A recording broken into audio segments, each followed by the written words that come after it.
যাবে না। হাদিসটা এভাবে চার আলিফ করে টেনে টেনে অনুবাদ না করলে হাদিস বুঝবেন না আপনারা। সালাসাতুন লা ইয়াদখুলুনাল জান্নাতা আবাদা, এটা চার আলিফ করে টেনে টেনে অনুবাদ করতে হবে, নাহলে আপনি বুঝবেন না। তিন শ্রেণীর মানুষ জীবনে কোনদিন জান্নাতে যাবে না। হাদিসের অনুবাদে এমন হবে। মানে বোঝেন আপনি মানে বোঝেন, মানে কোনদিন যাবেন, কুশ্চিন কালেও যাবেন না। যেহেতু অনেক জাহান্নামী জাহান্নাম থেকে বেঁচে জান্নাতে যাবে, আল্লাহর নবীর বিশেষ সুপারিশ করবে, ঠিক কেন বলুন? বুখারী রাখবে যে আল্লাহ তাআলা অনেক জাহান্নামীকে জাহান্নাম থেকে বাঁচিয়ে জান্নাতে নেবেন রাসূল সাল্লাল্লাহু আলাইহি ওয়াসাল্লামের মাধ্যমে। এমনকি আল্লাহ নিজেও এক একটা অঞ্জলি ধরে জাহান্নাম অনেক জাহান্নামীকে বের করে জাহান্নাম থেকে জান্নাতে নেবেন। কিন্তু এই তিন শ্রেণী আল্লাহর অঞ্জলির ভিতরে ঢুকবে না। অঞ্জলি বোঝেন কি? এই যে আল্লাহ এভাবে ধরবেন, দেখেন এই জাহান্নামের মধ্যে হাত দিবেন, এভাবে তুলবেন, তুলে জান্নাতে দিবেন। কিন্তু এভাবে তুলতে গিয়ে মনে করেন ওর তলে এরকম জায়গা থেকে নিলেন আল্লাহ, এর তলে রয়েছেন আপনি, তাহলে আপনি ওর ভিতরে ঢুকবেন না, এর মধ্যে আপনি ঢুকবেন না। এবার রাসূল সাল্লাল্লাহু আলাইহি ওয়াসাল্লামকে যখন আল্লাহ বললেন তুমি একটু তোমার প্রিয় উম্মতদেরকে নিয়ে এসো, আল্লাহ নবী যখন আনতে যাবেন জাহান্নামীকে, আপনি ওর মধ্যে ঢুকবেন না। বোঝেন? সহিহ তারগীব ওয়া তারহিব 2071 নম্বর হাদিস। কত?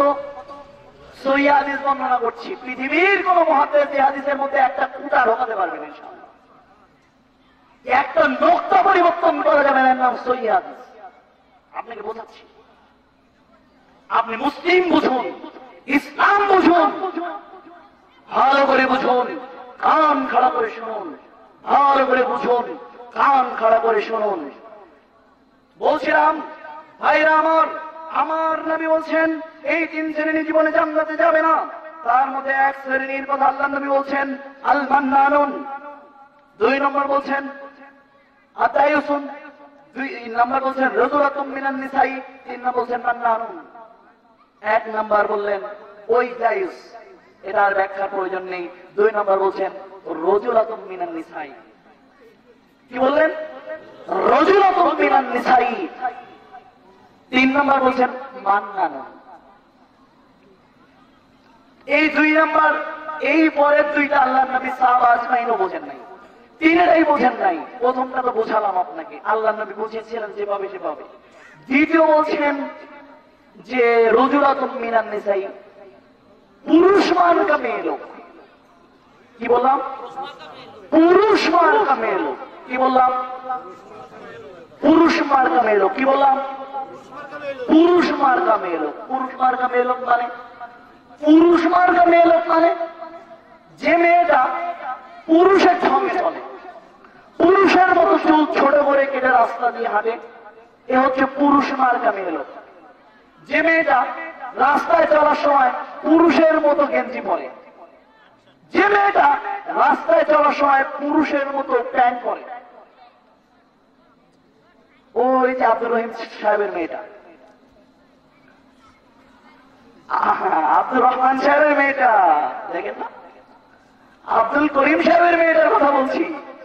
ওটা নারায়ণের মেয়ের কথা বলেনি, ওটা নারায়ণের মেয়ের কথা বলেন যে আল্লাহ রাসূল ওরা কোনদিন জান্নাতে যাবে না, কোনদিন যাবে না। ওটা আব্দুর রহমান সাহেবের মেয়ে, ওটা আমাদের করিম সাহেবের মেয়ে, পাশের বাড়ি। ও ঢাকা বিশ্ববিদ্যালয়ে পড়ে বিরাট মডার্ন হয়েছে গো, মডার্ন হয়েছে গো, মডার্ন হয়ে এত মডার্ন হয়েছে। ও মেয়েদের ড্রেস আর পরে না, আর মেয়ে থাকতে ভালো লাগে না, এবার ছেলে হয়েছে। ম্যাডাম হতে গিয়ে আপনার মেয়েটা ছেলে হয়ে গিয়েছে গো, ছেলে হয়ে গেছে আপনার মেয়ে। আপনার মেয়ে পুরুষের মতো কেস পরে, কেস পরে আবার এরকম করে খেলা করে, বোঝেন? পুরুষের কেস পরে খেলা করে, আবার কি স্টাইলে খেলে, দাও খেলার মতো আবার স্টাইল, এরকম করে খেলে আপনার মেয়ে। আল্লাহ নবী বলেছেন পুরুষের মতো প্যান্ট, পুরুষের মতো চুলের কাটনি, পুরুষের মতো হাঁটনি, পুরুষের মতো জুতা, পুরুষের ঢঙে কোনো কিছুই অবলম্বন করলে ও জীবনে কোনোদিন জান্নাতে যাবে না। নারায়ণের মেয়ের কথা বলেনি, আব্দুর রহমান সাহেবের মেয়ের কথা বলা আছে হাদিসে। আপনি দেখেন, ওই আপনি যাকে বলেন যারা দাঁড়াইয়ে মেলাদ পড়ে ওরা হচ্ছে জাহান্নামী, আর আল্লাহ নবী বলছেন যারা বুকে হাত দিতে সালাত আদায় করে আর যার মেয়েটা কেট পরে আর জিন্সের প্যান্ট পরে ওই মেয়েটা জাহান্নামী, আর ওর বাবা জাহান্নামী, ওর বাপ দায়ুস, আর মেয়েটা জাহান্নামী, কিন্তু বুকে হাত দিতে সালাত আদায় করে। গো বুঝেন কথা? আপনাকে কি আমি বোঝাতে পারছি কথাগুলো? কত নম্বর হাদিস বলেছিলাম একটু বলেন তো, যে কোনো একজন বলেন তো, আমি যে কষ্ট করে বসে বসে বকছি, একজন বলেন তো কোন হাদিস গ্রন্থ থেকে হাদিসটা বর্ণনা করলাম, একজন বলেন। এই জায়গায় যে লোকগুলো বসেছিল কি নারায়ণ সাহেবের বাড়ির লোক না আব্দুল করিম সাহেবের বাড়ির লোক? এখান থেকে গেল কেন ওরা? ওদের সমস্যাটা কি? এখান থেকে উঠলো কেন গো? এখান থেকে উঠলো কেন? প্রসাব করলে তো আবার ফিরে আসার কথা, আমি বসে থাকবো সারা রাত, আপনার কথা যদি সঠিক হয়ে থাকে এখানে এসে বসবে, ও গেল কেন? হাদিস এক, আপনি বলেন তো কোন গ্রন্থ থেকে বর্ণনা করছিলাম? আপনি বড় বিপদে আজকে পড়েছেন যে এইরকম করি কোন বক্তা এরকম করে আলোচনা করে না, ওরা তো সস্তা জনপ্রিয়তা অর্জন করতে চায়। আমি তো দাওয়াতও দিতে চাই না আপনার কাছে, আমি তো বলবোই। আপনি বলেন তো কোন হাদিস থেকে বললাম? কারণ আপনার শুরুতেই বুখারীর হাদিস থেকে বলেছিলাম, আপনিও একজন দায়ী, ইউসুফ খান একা নয়। আল্লাহ নবীর একটা কথা শুনতে হবে, হুবহু পৌঁছাতে হবে, আপনিও দায়ী দিলেন। বলেন তো কোন হাদিস গ্রন্থ বলেছিলাম? এবার মনোযোগ দিয়ে শুনবেন ইনশাআল্লাহ। বলেছিলাম সহিহ তারগিব ওয়া তারহিবের 2071 নম্বর হাদিস। কত? 1971 এক সময় একটা ঘটনা ঘটেছিল বাংলাদেশে, মনে আছে? 2071 মনে রাখেন এভাবে। 1971 কি হয়েছিল? কি হয়েছিল 1971 সালে? কি বলেন, জানেন না? কি হয়েছিল? আপনি বাংলাদেশে বসে আছেন, বলতে পারেন না বাংলাদেশ মুক্তিযুদ্ধ হয়েছিল? মজা করলাম। 2071 নম্বর হাদিস সহিহ তারগিব ওয়া তারহিবের বিশ্বনবী বলেছেন ওই মেয়েরা জান্নাতে যাবে না। এবার আপনার জন্য বিপদ আছে, বুখারী 5885 নম্বর হাদিস। এখানে যারা বসে আছেন এবার অনেক লোক উঠে পালাবে উল্টা করে, কয় কিলো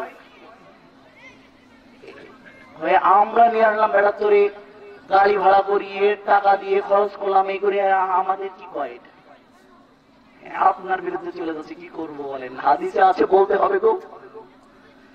আল্লাহ নবী বলছেন, আব্দুল ইবনে ওমর বলেন, রাসূল সাল্লাল্লাহু আলাইহি ওয়াসাল্লাম বলেছেন, ইন্নাল মুতাশাব্বিহিনা মিনান নিসাই বিরিজাল ওয়াল মুতাশাব্বিহাতি মিনান নিসাই বিররিজালি, ইন্নাল মুতাশাব্বিহিনা মিনান নিসাই বিরিজাল ওয়াল মুতাশাব্বিহাতি মিনান নিসাই বিররিজালি। কত নম্বর হাদিস বলেন তো? মাশাআল্লাহ, জাযাকাল্লাহ, বারাকাল্লাহ, হাইয়াকাল্লাহ, আল্লাহুম্মা রাব্বি রাহমা, আল্লাহুম্মা রাব্বি বারাকা, আল্লাহুম্মা রাব্বি হায়াতিত তাইয়্যিবা। আল্লাহ আপনার হায়াতিত তাইয়্যিবা বৃদ্ধি করুন, আল্লাহ আপনাকে রহমত করুন, আপনার জ্ঞানে বরকত দান করুন, আপনার হায়াতে আল্লাহ বরকত দান করুন, আল্লাহুম্মা আমিন। বলছিলাম আল্লাহর নবী বলছেন, যে মহিলা পুরুষের ঢঙে চলে, পুরুষের সাথে সামঞ্জস্য বজায় রেখে চলে, ওই মহিলা জান্নাতে যাবে না। আর অনুরূপ ভাবে ওই পুরুষের জন্য আল্লাহ নবী লানত করেছেন যে মহিলার মতো বেশ ধারণ করে। একদিকে যেমন মহিলা পুরুষের মতো বেশ ধারণ করতে পারবে না, অনুরূপ ভাবে আমার নবী বলেছেন কোন পুরুষ ও মহিলার মতো বেশ ধারণ করবে না। মহিলা যেমন প্যান্ট পরতে পারবে না, আমাদের সোহেল সাহেব তেমনি চুড়ি পরতে পারবে না আজ থেকে আর। আমাদের সাবিনা ইয়াসমিন যেমন চুল কাটতে পারবে না, অনুরূপ ভাবে আপনার আব্দুল মালিক সাহেব কানে আর দুল পড়তে পারবে না। দুল পরে দেখেছেন তো, কানে দুল পরে, আহা মেয়ে লক্ষণ। আপনার মেয়েরা যেমন ক্লিন সেভ হয়, আপনার মেয়েরা যেমন আল্লাহ ক্লিন সেভ করে দুনিয়ায় পাঠিয়েছে, সাবিনা ইয়াসমিন ক্লিন সেভ, কিন্তু আব্দুর রউফ সাহেব আর ক্লিন সেভ হতে পারবে না। কারণ ক্লিন সেভকে আল্লাহ নারীর বৈশিষ্ট্য করেছেন, পুরুষের মুখের উপর গোপ দাঁড়িয়ে ওঠে, এটা চাষলে সে মেয়ে লোক হয়ে যায়। কি হলো চাচা? দাড়ি চেঁচে ফেললে সে মেল হয়ে যায়, মহিলার মতো সামঞ্জস্য হয়ে যায়। গোপ দাড়ি মহিলার উপর থাকে না। যে পুরুষ গোপ দাড়ি চেঁচে ফেলে সে আর ভাই থাকে না, সে আপায় পরিণত হয়ে যায়। এই জন্য তাকে আপনারা এখন থেকে, আমি প্রায় বক্তব্যের মধ্যে বলি, পুরুষ লোক যদি ক্লিন শেভ হয় রাগ করবেন না, আপা বলে ডাকবেন। যদি স্কুলের শিক্ষক হয় তাকে আর স্যার না বলে ম্যাডাম বলবেন, কারণ আল্লাহ নবী বলেছেন ও লোক হচ্ছে ম্যাডাম। কি বলেছেন? কি বুখারীর 5885 নম্বর হাদিস আপনাকে বোঝাচ্ছি, পারলে উল্টে ধরেন। কালকে আপনার বাড়িতে আমি বললাম না, মরার আগ পর্যন্ত বিনা টাকায় আপনার বাড়িতে সুন্নাত দিব, হাদিস উল্টে দিতে হবে ফতোয়াটা, যে না আপনি যেটা বলেছেন এরকম না, এরকম না, এরকম এরকম এরকম এরকম না, এরকম হাদিস উল্টে বলতে হবে। বললে ইনশাআল্লাহ আমি আল্লাহর নামে কসম করে বলছি, আপনার বাড়িতে বিনা টাকায় আমি শ্রম দিব, মরার আগ পর্যন্ত চাকরি বাকরি ছেড়ে দিয়ে আপনার বাসায় এসে উঠবো, আর বাহির থেকে খানা এনে খাবো, আপনার বাড়িটা খাবো না, আপনার বাড়ি কাজ করবো। হাদিস উল্টে ধরতে হবে, না ধরতে পারলে মেনে নিতে হবে। কি বলেন? আল্লাহর নবী বলেছেন অতএব আপনার বাসার পাশ দিয়ে, অথচ আমি প্রায় যে কথা বলে থাকি যে অনেক ভাইরা, যুবক ভাইরা আমাদের কাছে এসে বলে আমরা দাঁড়িয়ে রাখতে চাই, কিন্তু সমস্যা হচ্ছে আমাদের বউরা কটাক্ষ করে আমাদের চাচা ডাকে। দাঁড়িয়ে রাখলে কি ডাকে? দাঁড়িয়ে রাখলে যে বউ চাচা ডাকে ওই বউ আর মুসলমান থাকে না, কাফের হয়ে যায়। সূরা মুহাম্মদ 47 নম্বর সূরার 9, 10, 11 নম্বর আয়াত আল্লাহ বলছেন, আল্লাহ নাজিলকৃত কোন বিধানকে যদি কেউ অপছন্দ করে আল্লাহ তার আমলকে ডিলিট করে দিবেন। আল্লাহর নবীর একটা আমলকে যদি কেউ অপছন্দ করে, কটাক্ষ করে, এটা চাচা বলেন, এটা আপনাকে দাড়িকে কটাক্ষ করে। কি বলেন? আপনার ওই কটাক্ষ করে না, দাড়িকে কটাক্ষ করে, আল্লাহর নবীর পদ্ধতি কিছু কটাক্ষ করার কারণে সে অমুসলিম হয়ে যায়। অনেকে বিয়ে করতে ভয় পাচ্ছে, যে বলে হুজুর দাড়ি বিয়ের পরে রাখুন নি। আমি বলবো মুসলিম মেয়ে যদি পেতে চাও দাড়ি রেখে তারপরে বিয়ে করো, তুমি একজন নেককার নারী পাবে। যারা দাড়িকে পছন্দ করে না ওরা হচ্ছে নোংরা, ওরা নষ্ট, ওরা জাহান্নামী মহিলা। ঠিক না? বুঝে নে রাখো, ওকে বিয়ে করা জায়েজ নয়, ওই মুশরিককে বিয়ে করাই জায়েজ নয়।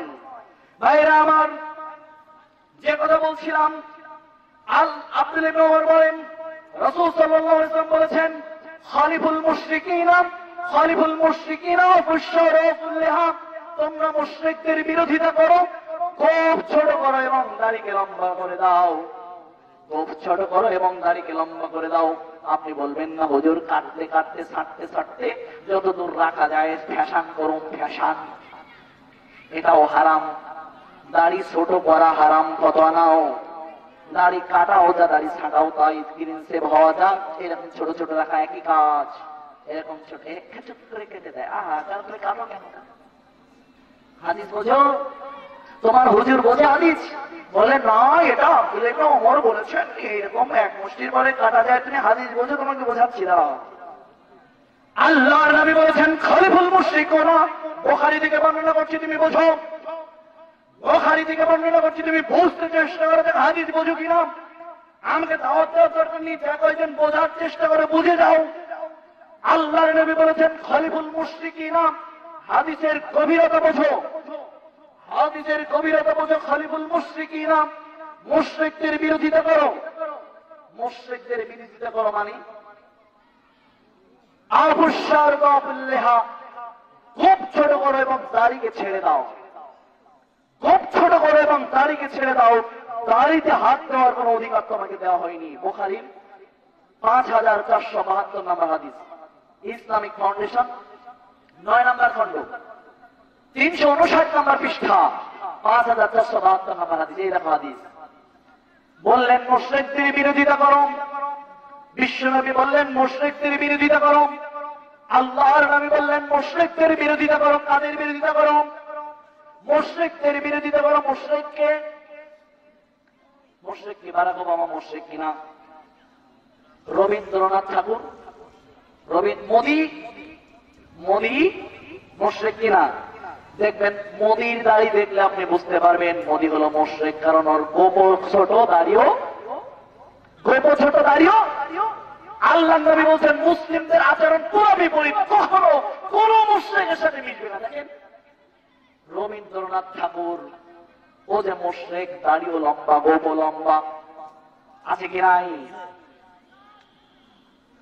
আমাদের মোদী, নরেন্দ্র মোদী, মনমোহন সিং, গোপও ছোট, দাড়িও ছোট, এরা হলো মুশরিক। বারাক ওবামার গোষ্ঠী, দাড়িও নাই, গোপও নাই, এরা হলো মহিলা, গোপও নাই, দাড়িও নাই, ক্লিন শেভ, এরা হচ্ছে কি? মহিলা।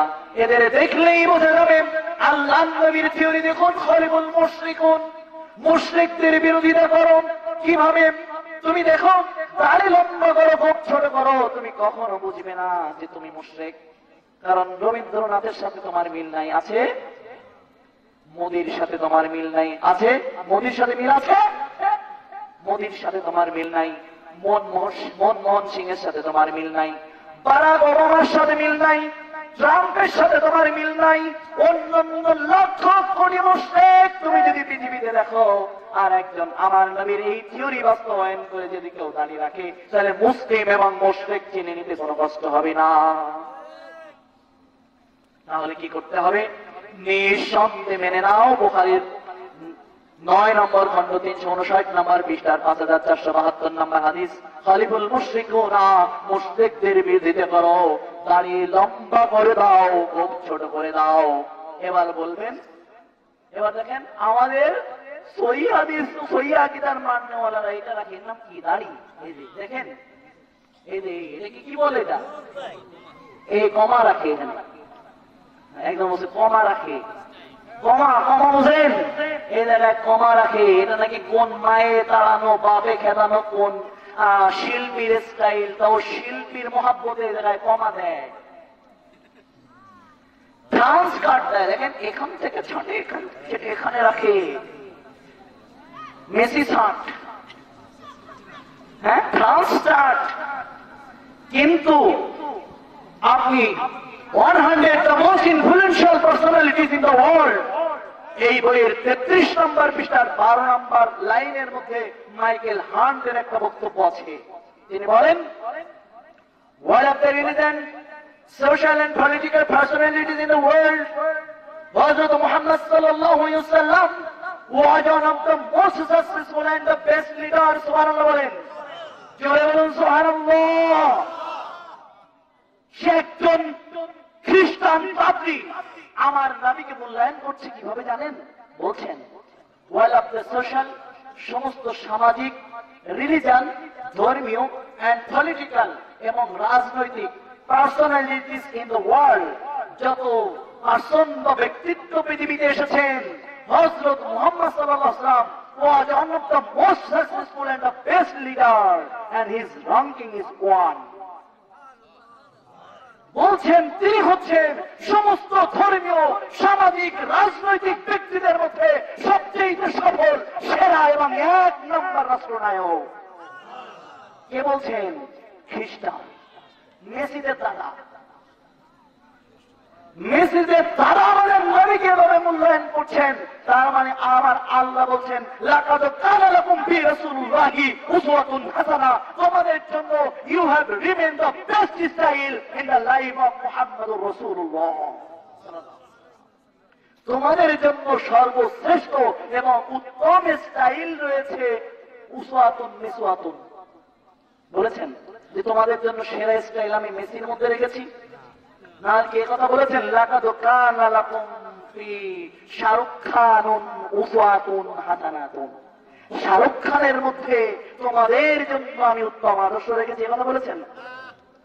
মেয়েদেরকে বলেছেন লাকাদ কানা লাকুম ক্যাটরিনা কাপুর উসওয়াতুন হাসানা, ক্যাটরিনা কাপুর না ক্যাট ফ্যাট যেগুলো আছে এইগুলোর মধ্যে কি আল্লাহ উত্তম আদর্শ রেখেছেন? তাহলে আপনি মেসির আদর্শ পালন করতে গিয়ে ক্লিন শেভ হন আর হাফ প্যান্ট পরেন, আর সর্বশ্রেষ্ঠ স্টাইলের মানুষকে অনুসরণ করতে গিয়ে দাড়ি ছেড়ে দিতে পারেন না, আপনি কেমন ভালোবাসেন নবীকে? আপনাকে যখন বলা হয় মাসফালাল কাবাইনি মিনাল ইজারে ফাফিন্নার, মাসফালাল কাবাইনি মিনাল ইজারে ফাফিন্নার, আবু হুরায়রা থেকে রিওয়ায়াত, মুসলিম থেকে মিশকাতের 4314 নম্বর হাদিস। রফলেদাইন করে আর এভাবে এভাবে প্যান্ট গোড়াতে গোড়াতে সিঁড়ি দিয়ে মসজিদে ওঠে, এইভাবে যেন রফলেদাইন করে যারা ওদের আল্লাহ বোধহয় খালি মসজিদে দেখতে পায় আর বাইরে সহে দেয় না।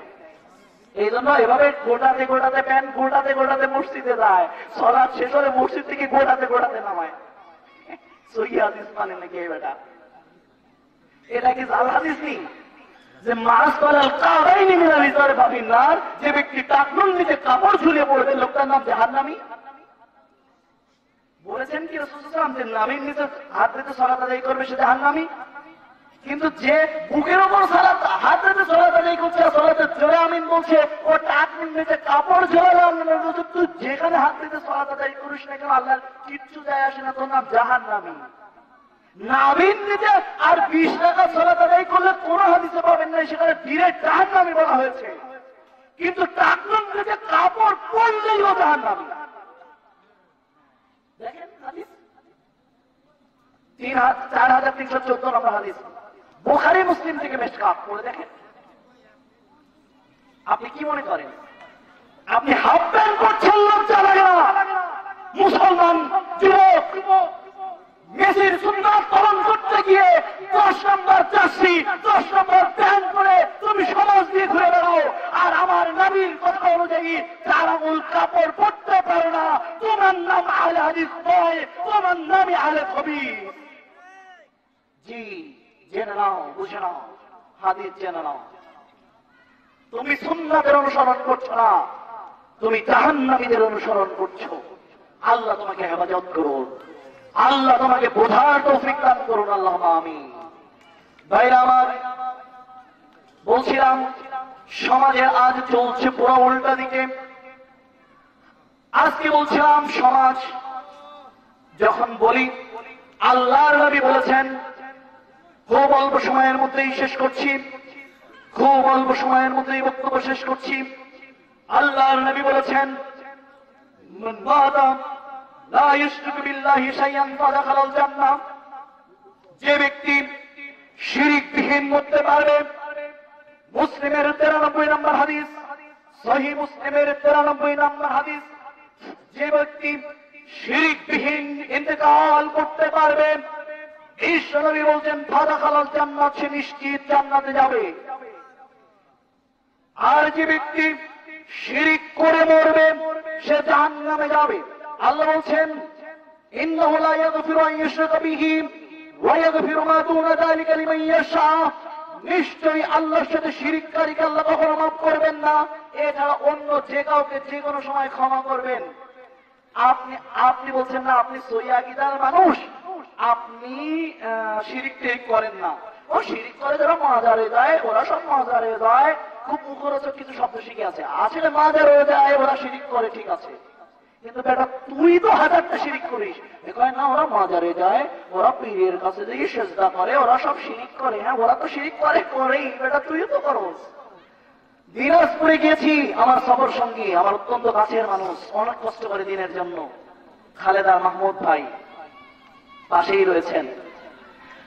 আমার পাশে একটা লোক এসে যারা মাহফিলের ইন্তজাম করেছে, সহিহ আকীদার মানুষ, বলে ওরা নাকি আহলে হাদিস। এবার আমাকে বলে, হুজুর আপনি একটু শিরিকের বিরুদ্ধে কইয়েন আর বেদাতের বিরুদ্ধে কইয়েন, আমাদের এলাকায় সব ওই করে, লোকেরা মাজারে যায়, পীরের কাছে যায়, কত কিছু করে। আমরা আচ্ছা ঠিক আছে একটা বলবানি। এবার ও লোকের মেয়েকে খালেদ ভাই দেখে যে মেয়ের কপালে একটা বড় কালো টিপ দেওয়া। কালো টিপ কেন দেয় জানেন? কালো টিপ দেয় আর কপালে হলুদ দিয়ে দেয়। বাচ্চাকে যখন বাইরে নিয়ে যায় কপালে হলুদ দিয়ে দেয় আর কালো টিপ দিয়ে দেয়, আর কাছে একটু লোহা রাখে। কেন জানেন?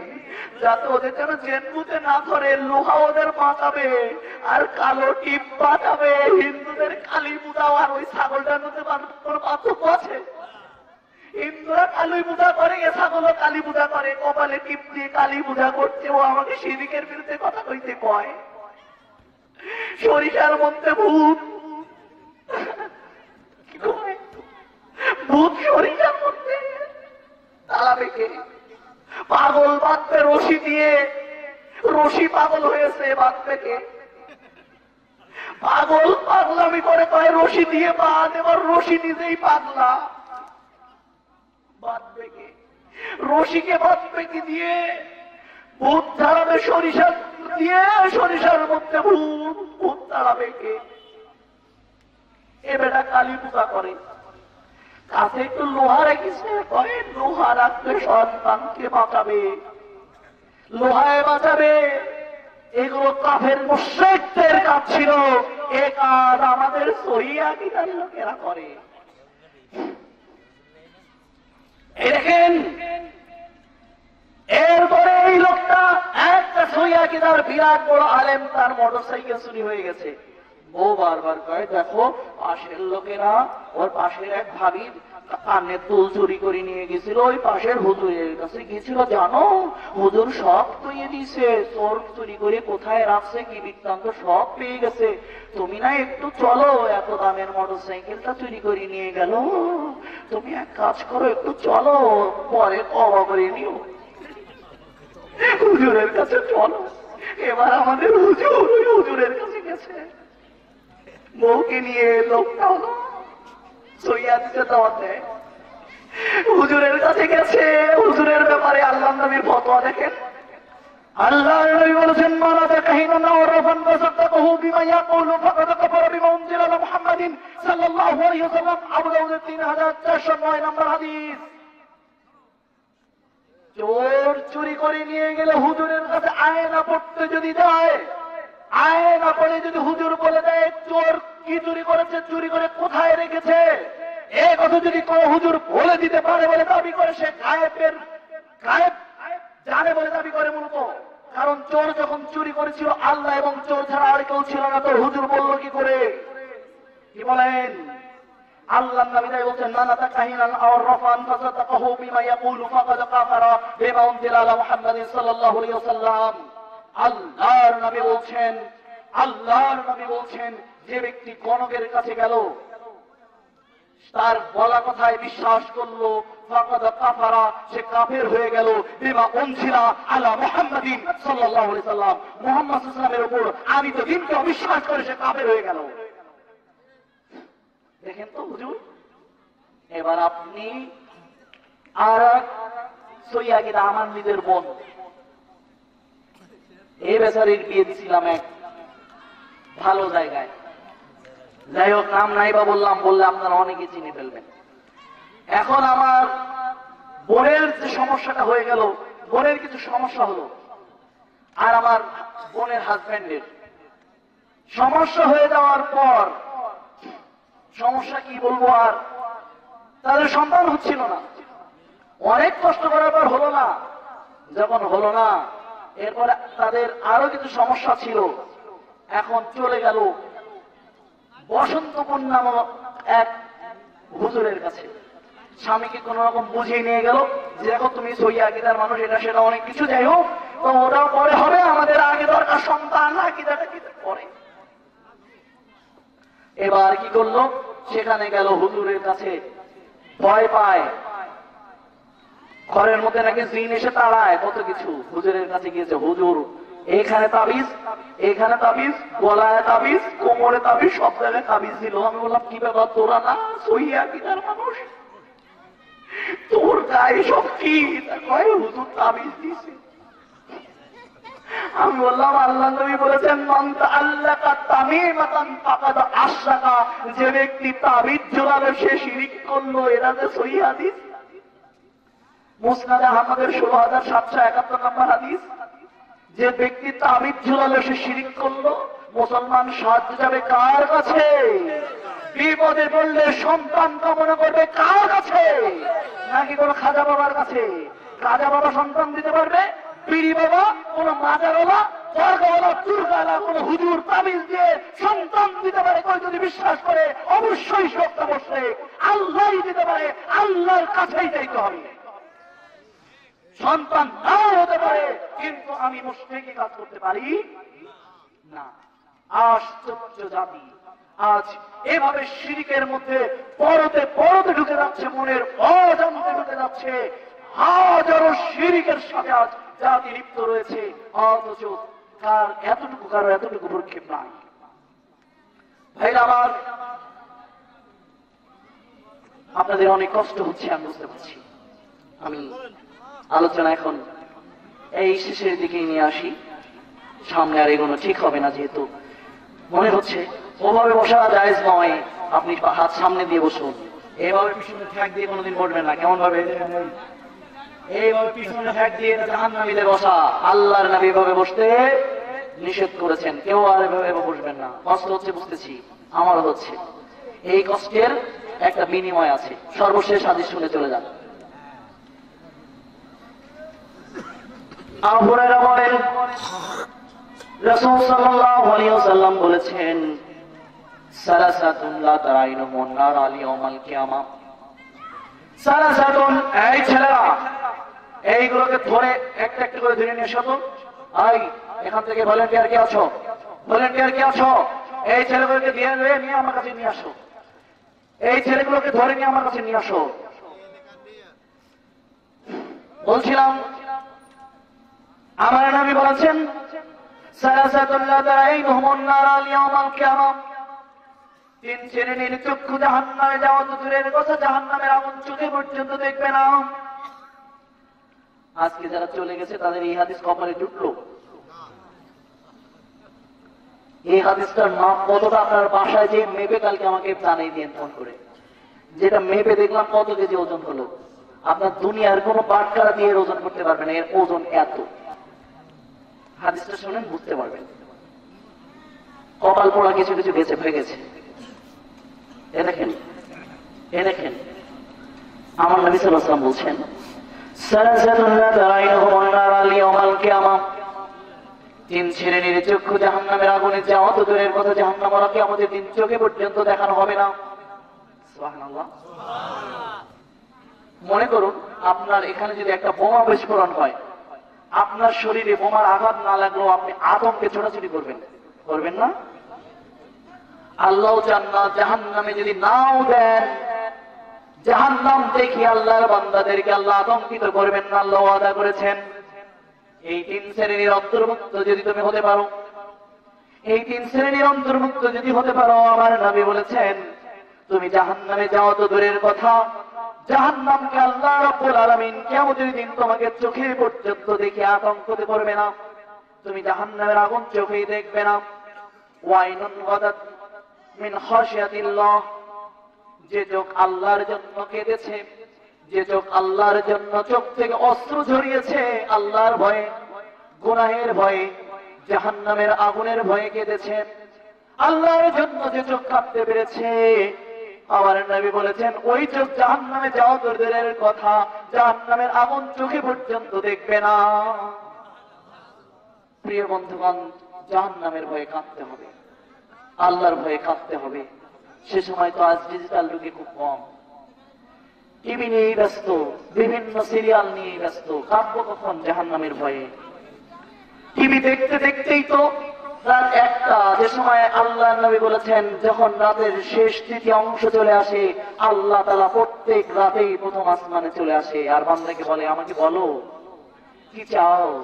জাহান্নাম, তোমরা গুনাহ থেকে মুক্তি চাও, আমি তোমাকে মুক্ত করে দেব। কে আছো রোগী? আমার কাছে শেফা চাও, শেফা করে দেব।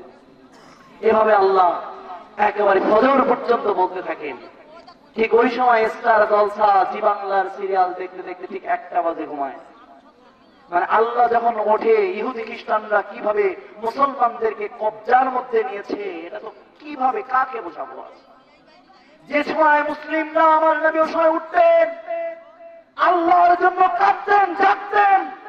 আল্লাহ তাআলা বলেছেন, তাতাজাফা জুনুবুহুম আনিল মাদাজি ইয়াদউনা রাব্বাহুম খাওফান ওয়া জামাআন ওয়া মিম্মা রাযাকনাহুম ইনফিকুন। যারা ভয় এবং আশা নিয়ে তাদের রবকে ডাকে, বিছানা ত্যাগ করে, শয্যা ত্যাগ করে তাদের রবকে ভয় এবং আশা নিয়ে ডাকে, তথা তাহাজ্জুদের সালাতের কথাই মূলত সূরা সাজদার 16 নম্বর আয়াতে বলা হয়েছে। আল্লাহ বলেছেন, তাতাজাফা জুনুবুহুম আনিল মাদাজি ইয়াদউনা রাব্বাহুম খাওফান ওয়া জামাআন ওয়া মিম্মা রাযাকনাহুম ইনফিকুন। তাদের রবকে ডাকে ভয় নিয়ে, তাদের রবকে ডাকে আশা নিয়ে। কিসের ভয়? জাহান্নামের ভয়। কিসের আশা? জান্নাতের আশা নিয়ে তাদের রবকে আহ্বান করে। 17 নম্বর আয়াত সূরা সাজদা, 32 নম্বর সূরা 16 নম্বর পারার 17 আয়াতে আমার নাম আল্লাহ তাআলা বলছেন, ফালা তা'লামু নাফসুম মা উখফিয়া লাহুম মিন কুররাতি আ'য়ুনিন জাযাআম বিমা কানু ইয়ামালুন। কেউ জানে না তাদের জন্য নয়নবিরাম কি দৃশ্য আমি অদৃশ্যে তাদের জন্য জান্নাতের মধ্যে সাজিয়ে রেখেছি। 17 আয়াত। এই আয়াতের ব্যাখ্যা করতে ইমাম বুখারী হাদিস নিয়ে এসেছেন। আল্লাহর নবী আয়াতের ব্যাখ্যা করেছেন বুখারীর 3244 নম্বর হাদিস। কত? 3244 এবং 4779 নম্বর হাদিস। আবু হুরায়রা রাদিয়াল্লাহু আনহু বলেন, রাসূল সাল্লাল্লাহু আলাইহি ওয়াসাল্লাম বলেছেন, قال الله تعالى, আল্লাহ সুবহানাহু ওয়া তাআলা বলেছেন, আদাতুল ইবাদি সালিহিন মা রাত আইনুন ওয়ালা সামিআত উযনুন ওয়ালা খাদারা বিকলবিল বাশার। শেষ অংশে চলে আসি, শেষ অংশে আছি। কান খাড়া করে শুনুন, খুব পাথরের মতো করে হাদিসগুলো শুনুন। আমার নবী বলেছেন, আল্লাহ বলেছেন, আমার নেককার বান্দার জন্য, আমার জন্য কষ্ট করে যারা, আমার সৎ পরায়ণ বান্দার জন্য, আমার আনুগত্যশীল বান্দার জন্য আমি এমন জান্নাত তৈরি করেছি তাদের উপভোগের জন্য। মারাত আইনুন ওয়ালা সামিআত উযনুন, তাদের চোখ কোনোদিন দেখে নাই, তাদের কান কোনোদিন শোনে নাই, এমন সুন্দর জান্নাত আমি তাদের জন্য তো করেছি। ওয়ালা খাতার বিকলবিল বাশার, চোখ দেখা আর কান শোনা তো দূরের কথা। এই লোকটা কি মুসলমান না যে এখন এই মুহূর্তে আমরা এখানে লেকচার দিচ্ছি আর এর ভ্যানের স্টার্ট দিল? এই লোকটা কি বোঝা যে কোরআনের আয়াত যেখানে চলছে, হাদিস যেখানে চলছে, এখানে আমি কিভাবে স্টার্ট দিয়ে মানুষকে ডিস্টার্ব করি? এই মানুষদের কি বিবেক হয় না? এরা খালি দুনিয়া নিয়েই ব্যস্ত। এই মানুষগুলোকে কেন আপনারা উঠতে দেন? এই মানুষগুলো কেন আপনারা সবার মধ্যে সুযোগ করে দেন? এইগুলো কত অসভ্য হতে পারে? এই মানুষগুলো আসে কি করে? এখানে হাদিস বর্ণনা হচ্ছে, এই অসভ্যটা, এই অসভ্য বেয়াদবটা এখানে এই যন্ত্রটা ছেড়ে দিল। একে হাদিসের মর্ম বোঝে না, একে কোরআনের আয়াতের মর্ম বোঝে না, অসভ্যটা। বলছিলাম, মা রাত আইনুন ওয়ালা সামিআত উযনুন ওয়ালা খাতারা বিকলবিল বাশার, ওদের চোখ কোনোদিন শোনে নাই, ওদের কান কোনোদিন দেখে নাই। ওয়ালা খাতারা বিকলবিল বাশার, ওদের চোখ দেখা তো দূরের কথা, ওদের কান শোনা তো দূরের কথা। আমার নবী বলেছেন, ওদের আত্মা কোনোদিন কল্পনা করতে পারেনি জান্নাতের মধ্যে এমন সুন্দর উপভোগের জায়গা আমার নেককার বান্দার জন্য আমি তৈরি করেছি। বুখারীর 3244 নম্বর হাদিস। তাই বলছিলাম ভাইরা আমার, ও আমার ভাইজান, আল্লাহর জন্য শেষ রাত্রে উঠে কাঁদুন, আল্লাহর ভয়ে কাঁদুন, আল্লাহর ভয়ে তোমার চোখ থেকে অশ্রু ঝরাও। আমার নবী বলেছেন, গাদাত মিন খাশিয়াতিল্লাহ, যে চোখ আল্লাহর জন্য কাঁদতে পারে, যে চোখ দিয়ে আল্লাহর ভয়ে অশ্রু ঝরবে, ওই চোখ জাহান্নামের আগুন চোখে দেখবে না। ওয়াইনুন হারাসাত ফি সাবিলিল্লাহ, ওয়াইনুন হারাসাত ফি সাবিলিল্লাহ, যে চোখ আল্লাহর জন্য জেগেছে। আজ তোমরা যারা আল্লাহর জন্য বসেছ, আল্লাহর জন্য কোরআনের বাণী শুনেছ গভীর রাত জেগে, আমার নবী বলেছেন, যে চোখ আল্লাহর জন্য জেগেছে, আল্লাহর ইবাদতের জন্য জাগতে পেরেছে, এটা ইবাদত নয় কি? ইলম অর্জন করা একটা ইবাদত। তলাবুল ইলমি ফরিদাতুন আলা কুল্লি মুসলিম। ইবনে মাজাহ 234 নম্বর হাদিস। ইবনে মাজাহ 234 নম্বর হাদিস। ইলম অর্জন করা প্রত্যেক মুসলিম নর-নারীর উপর কি করেছেন? আল্লাহ ফরজ করেছেন। আপনি ইবাদত করার জন্য এসেছেন। আমার নবী বলেছেন, ও আইনুন হারাসাত ফি সাবিলিল্লাহ, যে চোখ আল্লাহর জন্য জাগতে পেরেছে, ও চোখ আর কখনো জাহান্নামের আগুন চোখে দেখবে না। আমার নবী বলেছেন, ওয়াইনুন বাগাত আন মাহরামিল্লাহ, যে ব্যক্তি গায়রে মাহরাম একটা মহিলাকে দেখেই চোখটা আল্লাহর ভয়ে নিচে নামিয়ে নিয়েছে, ওই চোখ আর কখনো জাহান্নামের আগুন চোখে দেখবে না। আমার নবী বলেছেন, যে চোখ গায়রে মাহরাম মহিলাকে দেখা মাত্র আল্লাহর ভয়ে চোখটাকে নিচে নামিয়েছে, ও চোখ আর জাহান্নামের আগুন চোখে দেখবে না। আমার নবী বলেছেন যে চোখ একটা গায়রে মাহরামকে দেখে আল্লাহর জন্য চোখটা নিচে নামিয়ে নিয়েছে, ও চোখ আর জাহান্নামের আগুন চোখে দেখবে না। অনুরূপ ভাবে যদি মহিলারাও এই ইবাদতটা করতে চেষ্টা করে যে গায়রে মাহরাম পুরুষ, গায়রে মাহরাম বোঝেন কি, যাদের সাথে বিয়ের সম্পর্ক জায়েজ রয়েছে তাদেরকে গায়রে মাহরাম বলা হয়, আর মাহরাম বলা হয় যাদের সাথে বিয়ে হারাম তাদেরকে মাহরাম বলা হয়। তো এই গায়রে মাহরাম পুরুষকে দেখে যদি কোনো মহিলা অনুরূপ ভাবে চোখটা নিচে নামায়, তাহলে আশা করা যায় এই হাদিস অনুযায়ী তাদের জাহান্নামে আর কখনো যাবে। তাহলে আজকে কষ্ট করে শুনে কি আমাদের ক্ষতি হয়েছে গো? প্রিয় বন্ধুরা, যেখানে কোরআন হাদিসের ইলম চলবে, আমল চলবে, সেই হাদিস দিয়ে কথা বলা হবে, যেই বলুক না কেন, সে আহলে হাদিস হোক, সে হানাফি হোক, সে মালিকি হোক, সে হাম্বলি হোক, যেই হোক, বন্ধুগণ আপনারা কাউকে ঘৃণা করবেন না, আপনারা কাউকে গালমন্দ করবেন না, কটুবাক্যে কথা বলবেন না। আপনি দেখবেন তিনি কোরআন থেকে কথা বলছেন কিনা, তিনি আমার নবী সাল্লাল্লাহু আলাইহি ওয়াসাল্লামের সেই হাদিস থেকে কথা বলছেন কিনা। সে যে দলের হোক, যে মতের হোক, তার কথাটা তো আর খারাপ নয়। যে যতটুকু ভালো বলছে তার থেকে ততটুকু তো আমরা গ্রহণ করতে পারি, কি বলেন? আজকে আমাদের সমাজটা এত বেশি উগ্র হয়ে গেছে, আজকে আমাদের সমাজ ব্যবস্থা এত বেশি, মানে আমরা পরস্পরকে ঘৃণা করতে শিখেছি। এটা আমাদের জন্য খুবই কষ্টের। এটা থেকে আমি ফিরে আসার জন্য অনুরোধ করব, রাত জেগে তাহাজ্জুদের সালাতের দিকে আগ্রহী হওয়ার জন্য অনুরোধ করব। পাঁচ ওয়াক্ত সালাত যেগুলো আমরা বললাম এতক্ষণ পর্যন্ত বহু হাদিস বর্ণিত হয়েছে, সেগুলোর উপর আমল করার জন্য বিনীত অনুরোধ আমি আপনাদের কাছে রাখছি। আল্লাহ আমাদের সবাইকে তৌফিক দান করুন। আল্লাহ, যে ভাইরা এই গভীর রাত পর্যন্ত কষ্ট করে তোমার কোরআনের কথা শুনলো, তোমার নবীর হাদিস শুনলো, আল্লাহ আমার এই ভাইদের কখনো রিজিকের কষ্ট তুমি দিও না। আল্লাহ তুমি তাদের কখনো মানুষের কাছে বেইজ্জত করো না। আল্লাহ তুমি তাদের তোমার রাসূলের দেখানো সহি পথ অনুযায়ী চলার তৌফিক দাও। আল্লাহ তুমি তাদের গোমরাহি পরিবর্তন করার তৌফিক দাও। আল্লাহ গোলামি পরিবর্তন করার তৌফিক দাও। আল্লাহ তোমার হেদায়েতের নূর দিয়ে তাদের অন্তরকে তুমি জাজ্জল্যমান করে দাও। আল্লাহ আমাদেরকে তুমি জাহান্নাম থেকে বাঁচাও। আল্লাহ তুমি আমাদেরকে জাহান্নাম থেকে বাঁচাও। আল্লাহ তুমি আমাদের পিতামাতাকে জাহান্নাম থেকে বাঁচাও। আল্লাহ তুমি আমাদের পিতামাতাকে মাফ করে দাও। আল্লাহ তুমি আমাদের পিতামাতাকে জান্নাত দাও। আল্লাহ তুমি আমাদেরকে যে জান্নাত তুমি আমাদেরকে দেওয়ার প্রতিশ্রুতি দিয়েছো, সেই জান্নাতে আমল করার মতো আমাদের শক্তিশালী করো। আমাদের হৃদয়কে গুনার প্রতি ঘৃণা সৃষ্টি করে দাও। আল্লাহ সওয়াবের প্রতি, নেকির প্রতি আমাদের আগ্রহ বৃদ্ধি করে দাও। আল্লাহ তোমার রাসূলের প্রতি মহব্বত আমাদের হৃদয় বৃদ্ধি করে দাও। সুন্নাতের প্রতি মহব্বত বৃদ্ধি করে দাও। আল্লাহ বেদাতের প্রতি আমাদের ঘৃণা তৈরি করে দাও। শিরকের প্রতি আমাদের ঘৃণা তৈরি করে দাও। তাওহীদের উপর তুমি আমাদেরকে প্রতিষ্ঠিত করো।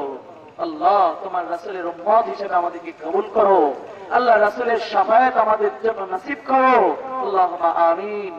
আল্লাহ যে এই মাস থেকে কোরআন এবং সহিহ হাদিসের কথা যেন কিয়ামত পর্যন্ত জারি থাকে, আল্লাহ সেই ব্যবস্থা তুমি করে দাও। আল্লাহ এই মসজিদ, এই পিছনে যে মসজিদ দেখে কথা বলছি, আল্লাহ এই মসজিদকে তুমি ইবাদত করো। মসজিদের পাশে মাদ্রাসা রয়েছে, আল্লাহ মাদ্রাসার ছাত্রদেরকে তুমি হেফাজত করো। আল্লাহ এই মাদ্রাসাকে তুমি কিয়ামত পর্যন্ত কবুল করে নাও। কোরআন এবং সহিহ হাদিসের সৈনিক তাদেরকে বানিয়ে দাও।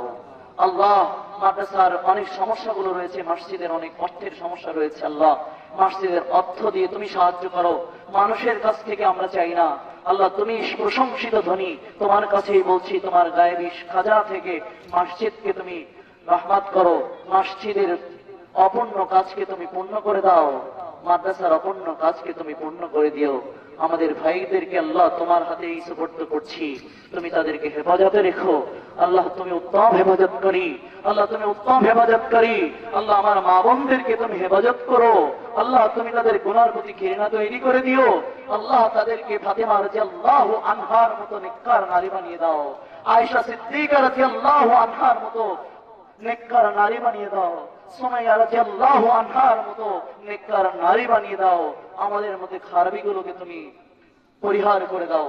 আল্লাহ যতটুকু কর্কশ ভাষা আমার মুখ থেকে বেরিয়ে গেছে, আল্লাহ আমি তোমার বান্দাদের কষ্ট দেওয়ার জন্য বলিনি, আল্লাহ তোমাকে সাক্ষী রেখে বলছি। আল্লাহ আল্লাহ আমার সেই কথার কারণে তুমি আমাকে পাকড়াও করো না। আল্লাহ আমার ভাইরা যদি কষ্ট পেয়ে থাকে তুমি তাদের মধ্যে আমাদের মধ্যে ভুল বোঝাবুঝি দূর করে দাও আল্লাহ। যাদের যে পার্শ্ববর্তী ভাইদেরকে বলছি, প্রিয় ভাইরা হয়তো কথা বলতে গিয়ে কোরআন হাদিসের প্রতি আকর্ষণ বৃদ্ধির জন্য, আপনাকে মনোযোগী করার জন্য হয়তো একটু ধমকের সুরে কথা বলেছি। বাবাও তো বলে ধমক দিয়ে, একজন আলেম তো নবীগণের উত্তরসূরি, নবীগণ ওয়ারিশ থেকে দিয়েছেন ইলিম। আমরা হয়তো সেই ধর্মকের সুরে, বাবার সুরে হয়তো আপনাকে কথা বলেছি, সেটা আমাকে মাফ করবেন।